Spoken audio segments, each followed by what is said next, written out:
Breaking up sucks. What sucks more than breaking up?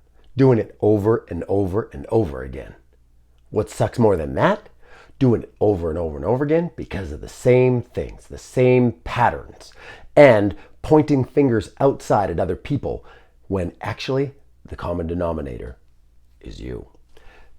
If that's a pattern that you've found showing up in your world, this video is for you, because in this video today, we're going to talk about 14 signs and sharing some tips, ideas, things like that you are ready for a relationship.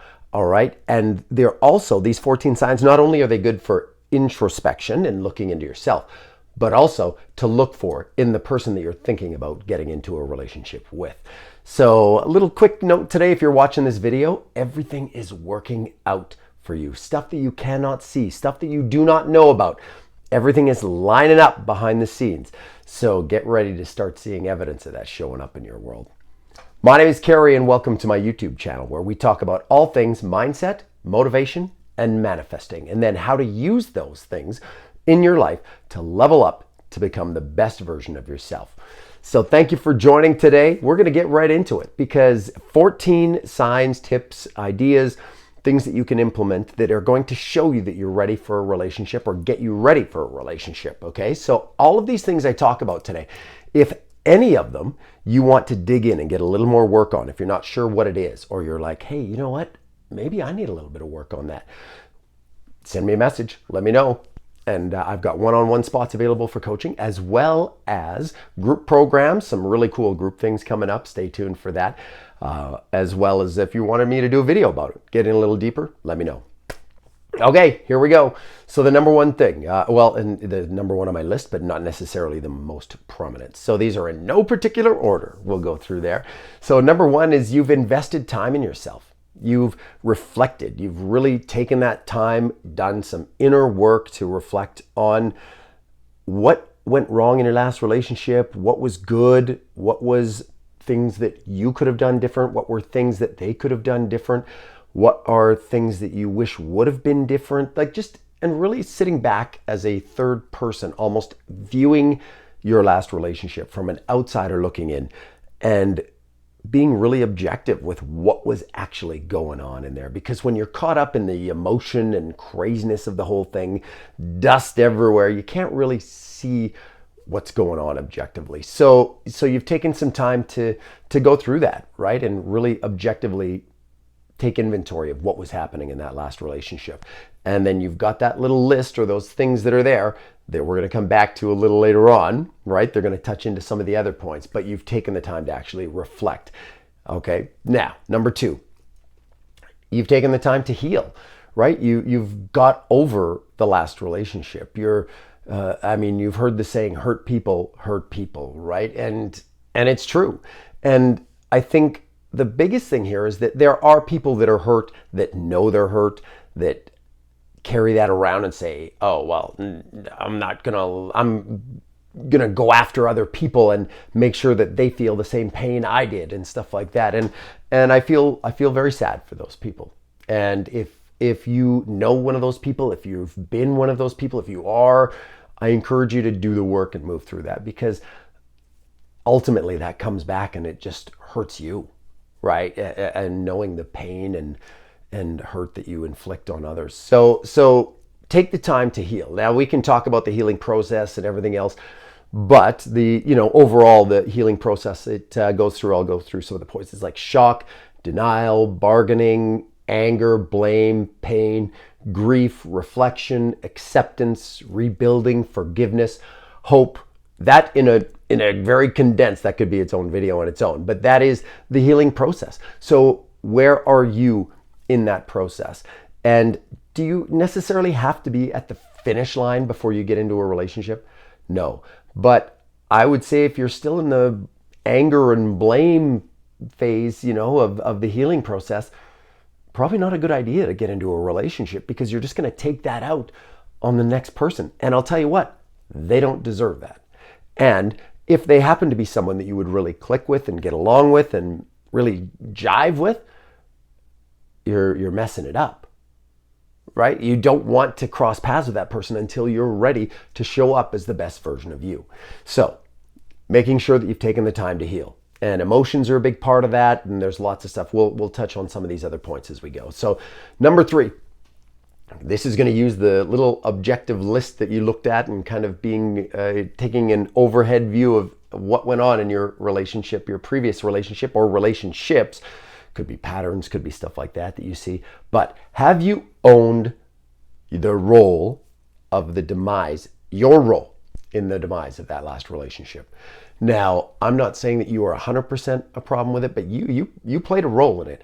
And a lot of times people, what they don't realize is that, oh no, well, this person did this to me and this person didn't do this and they wouldn't do this and they didn't do this. But, and I agree, there are terrible things that happen to people out there, terrible things that people do to others, and that is inexcusable, not okay. I'm not condoning that. What I'm saying is sometimes owning the role that you played in the relationship was allowing that to happen. It was maybe not having boundaries on certain elements, certain factors in your relationship. Maybe it was having boundaries, but allowing them to be broken and crossed and pushed on a regular basis. That's ownership on your part. And the sad part about that, and I know this because I've been there, got the t-shirt, is having boundaries and then in relationships that I've been in, finding that they were violated or broken or pushed and I didn't do anything about it. And boundaries is big. And this is part, I'll come back and touch on it in another point later on as well. But knowing that those boundaries that you have are hard stops and being able to enforce them and say, you know, if someone violates those boundaries in a relationship that you're in, is saying, this is where you get checked. That's not okay. And if that continues, you will not be a part of my world. And then actually doing it, following through on those, because coming back to it, that's because every time someone violates a boundary that you have and you excuse it, you play it off as nothing, you let it go, that actually chips away at your self-worth, and that sucks. So, okay, so you've owned the role, right? What were your faults in your last relationship? How could you have been better? Where did you want to show up better? Right? And that you've taken the time to improve on that. Not only the acknowledgement and recognition, but you've actually taken steps to go through. So maybe you say, in my last relationship, our communication really sucked. Okay, that's not all on them. So what have you done to improve your communication skills? And that shows you, now, do you have to be perfect? No, but you do need to be making progress. So what have you done moving forward in that? Okay, number 4, this is the big one. Rebuild your self-esteem and worth. Have you taken the time and invested the energy and the focus that you need to rebuild your self-esteem and your self-worth, to know that you are worthy of what you want, right? Really, and sitting in that and getting to know yourself again. It could have been things like that you gave up, that we hear all the time that people lose themselves in relationships trying to make the other person happy. What are hobbies? What are things that you used to do that you don't do, that you didn't do in your relationship, that you blew it off? Or what are things that really lit you up in your world before, that you loved doing and enjoyed doing, but you just kind of stopped doing them, right? So maybe looking into that, but it's about rebuilding. I mean, as you connect with yourself and you really get back to that, that's where that confidence comes from, that self-esteem, worth, that knowing that you're worthy of it and everything. And then with that, the beauty of this point is that once you build your self-esteem and you know that you're worthy of everything, you trust yourself more, right? You trust your instincts, you trust your intuition. And that is so powerful, because generally when relationships break up, for the person that didn't want that relationship to end, there's a big knockdown in your ability to trust others, but even more so the ability to trust yourself, your judgment of character. Well, I didn't know that they thought like this. I thought it was different. How could I have not seen that? Or those traits or characteristics or other things that were happening. So that's a big one. Rebuilding your self-esteem, self-worth. Number 5, you're solid emotionally. You've done the work, again, to go into that. Now, this is a lot of, you hear EQ or emotional intelligence, and it is so important, all right? Gentlemen that are watching this video, ask a lady in your life, is emotional intelligence important? Would I be a better man? Would you see me as someone better if I was more emotionally intelligent? I know what their answer is going to be already, all right? So, But men, what this means, and for ladies, right? You too. I mean, everybody can improve their emotional intelligence. So it's about acknowledging, it's about recognizing your emotions, where they're coming from, what triggers them, why you're feeling what you're feeling. Acknowledge them, not feeling shame, embarrassment, or guilt because you're feeling a feeling. It's actually stepping into that feeling and then recognizing, do I want to stay there or not? And if I don't, what do I need to do to move forward in this? And if I do want to stay there, what are the things I can do to keep me in this emotion, right? Those higher vibrating frequencies, emotions, joy, bliss, happiness, like those, like you want to stay in those. So what gets you into those states and how do you stay there, right? And on the other side, so that's within yourself. And the beauty of emotional intelligence is being able to recognize that in someone else and holding that space and knowing where they're coming from, acknowledging that, having grace, compassion in understanding where that is, and being able to move forward and navigate the different situations that show up. So you're solid emotionally, right? That's a sign that you're ready to move into a relationship, right? Do you have to be perfect again? No, but we do need to be better. Okay, number 6 is that you're good with being single. You're okay investing time in yourself. And it's not that you don't want a relationship. You would enjoy a relationship, but you don't need it. It's not that constant thing in the back of your head. Oh, nobody wants me. Nobody wants to be with me. I'm this, I'm that. That litany of BS things you tell yourself, which is actually pushing the relationship away and the possibility of that. And that goes back that if you're still saying those things, you go back to point number 4, that you haven't really worked on your self-esteem and that worthiness, that you know that you're good as you are. You're a solid individual. You're beautiful and amazing, and someone wants to be with you just like you want to be with them. Like, so it comes back to that. But knowing that you're okay on your own. And I think about every single time in my life where I've met someone that I've been in a relationship with, and that is exactly the vibe that I was in those things, is where I was okay being alone. And it just, they show up, right? It's hard to explain, but not hard to believe, knowing the universe and God, how everyone operates. Okay, so number 7, right, is the importance of knowing that you're ready for a relationship, is knowing what you actually want and need in a relationship. And I've done previous videos on that, of things like knowing what you want and really focusing in on that. You can go back and watch those. You can, I'll link it in the notes below. I'll go back and find the video. But it's knowing not only what you want from others, so what would you like them to deliver, the partner that you're with, that person, what would they be? How would they love?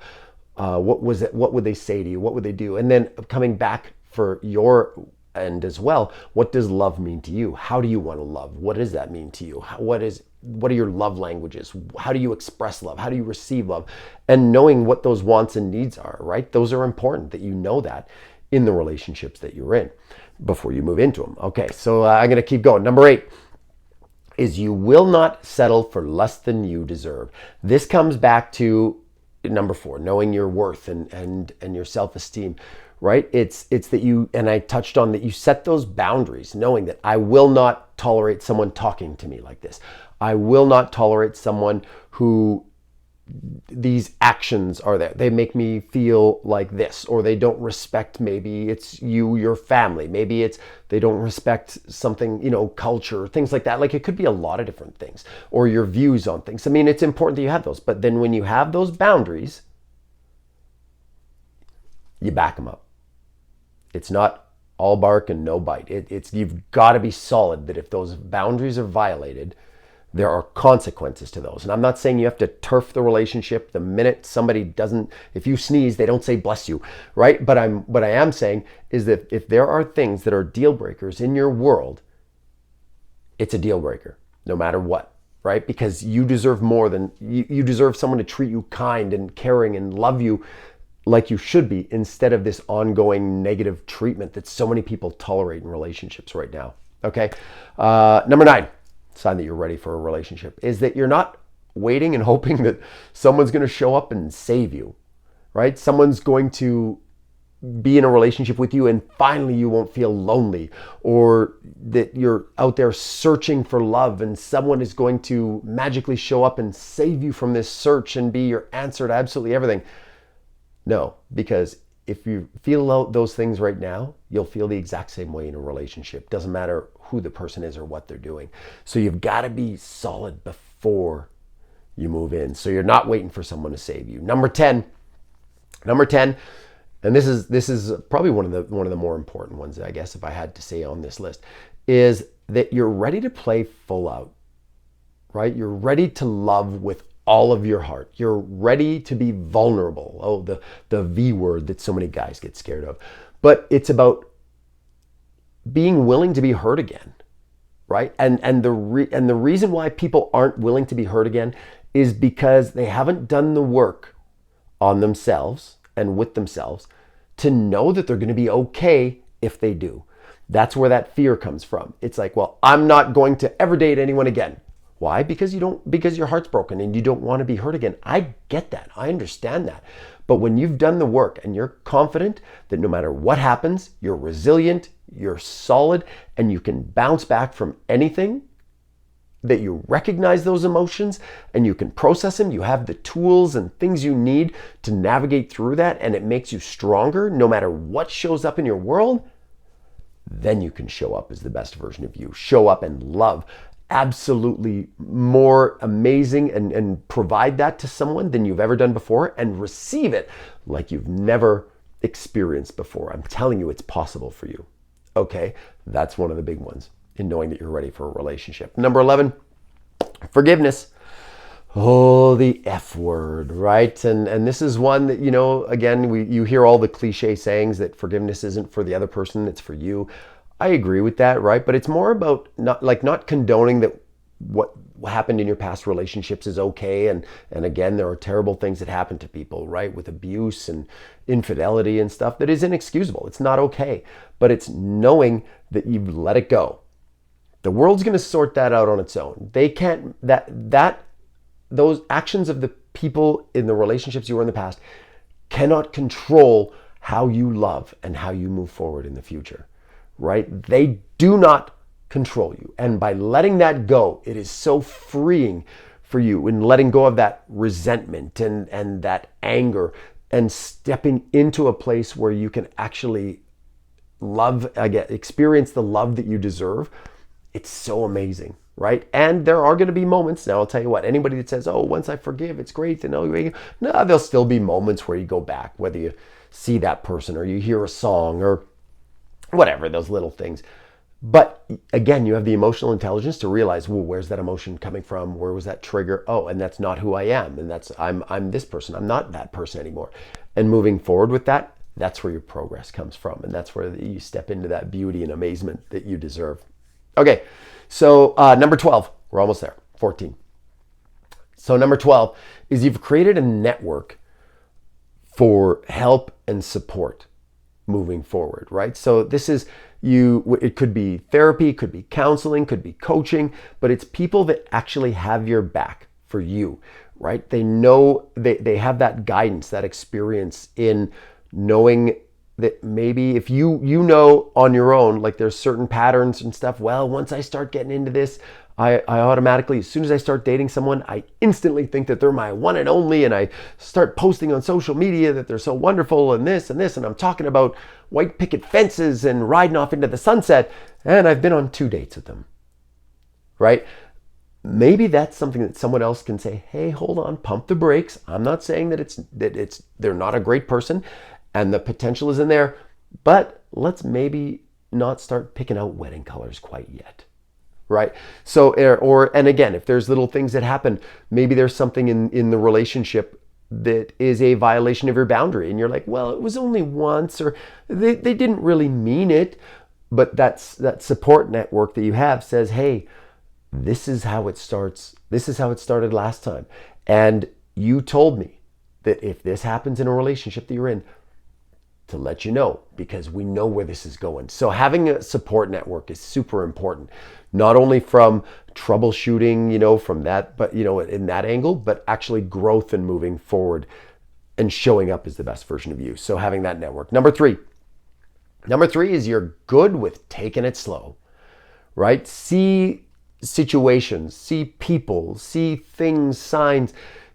in the whole dating phase and what in getting to know people, and this is in yourself and in others. See it for what it is, not for what it could be, that potential. Oh, well, if they just change this, that would be amazing. If they just did this, that would be amazing. And I love the I don't know, it's not a quote, but it's a saying from who knows where it came from, but it's like, men go into relationships hoping that the women that they're with will never change, and women go into relationships hoping that the man that they are with will change, right? And the irony in that is so thick, like it's crazy. But it's anyways, it coming back to the message that it's about seeing things for what they actually are, right? Don't date potential. Don't fall in love with potential. See what it is, recognize it, allow for growth, but not being oblivious to what the facts are the facts, okay?